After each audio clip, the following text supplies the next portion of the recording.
We continue to follow the story of Anthony Emmanuel Labrador-Sierra, the 24-year-old Venezuelan national who was accused of posing as a 17-year-old Perrysburg High School student. Perrysburg community members are now raising concerns about the school district's handling of the situation. Megan Hartnett joins us in studio with more. Megan, what are some people saying needs to happen now? Michael, Perrysburg police allege Labrador-Sierra was told school officials he was a trafficking victim when he enrolled in 2023.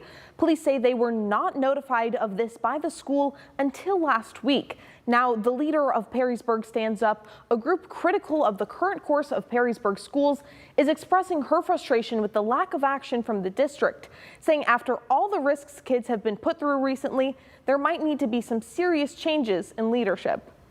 The community is outraged. As community members like Maria Ermie learn more about Labrador-Sierra, more questions are being raised. How many people have been hurt? Police arrested Labrador-Sierra last week after learning of allegations that he, a 24-year-old, was pretending to be a 17-year-old student. This has led to federal charges, including possession of a firearm by an alien unlawfully in the U.S., and using false documents to represent himself as a U.S. citizen. According to a federal complaint, Labrador-Sierra enrolled at Perrysburg High School in 2023 under false pretenses, claiming to be a homeless immigrant and victim of human trafficking. Common sense and child abuse laws say that anybody who works for the school system is mandated to communicate anyone that has been abused or you suspect as being abused.